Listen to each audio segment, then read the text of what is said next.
we as humans ourselves are highly social, and so much of our lives revolves around communication. And then you see these tiny critters on the floor, and you see that they also communicate, right? They follow each other, and they seem to coordinate their actions. And immediately you start to feel some kind of connection to these guys.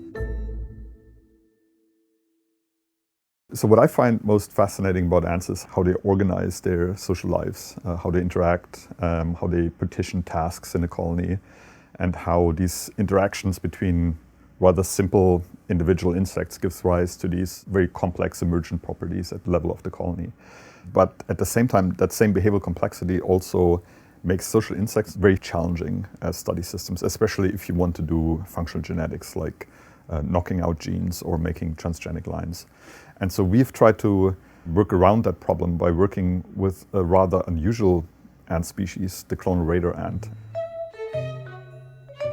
They are on the order of 2.5 to 3 millimeters long, so we can keep many hundreds or 1,000 ants in a fairly small Tupperware box.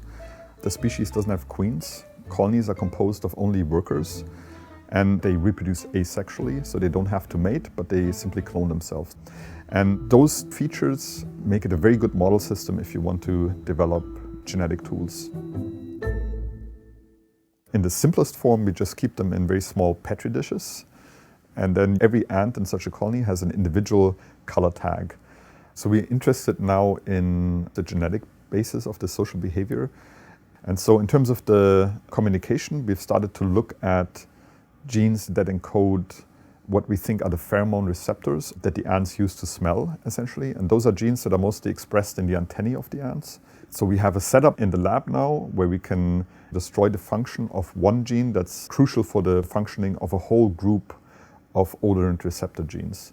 And it turns out when you take out that gene, this whole social communication system breaks down. It just walks around as if it were looking for the colony, but it has no way of detecting the colony because it can't perceive the chemical cues anymore.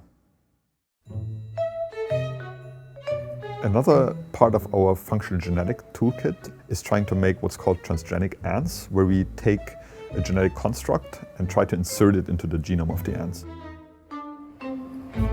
So we keep the ants in these small dishes. We have inserted genes to cause these ants to express fluorescent proteins. So if you look very closely at this colony, among the white pupa that the ants are sitting on top of, you should see one that is visibly pink. These ants carry a different fluorescent protein in the sensory neurons of their antennae. So in principle, we can look at the level of fluorescence in these neurons, and it should go up and down with activity in the cells. We started this project about 6.5, 7 years ago with this long-term goal of being able to do behavioral genetics and eventually behavioral neuroscience at a level that at least approaches more conventional model systems. And that opens up a lot of questions that I think until very recently were really completely inaccessible to people working on social insects.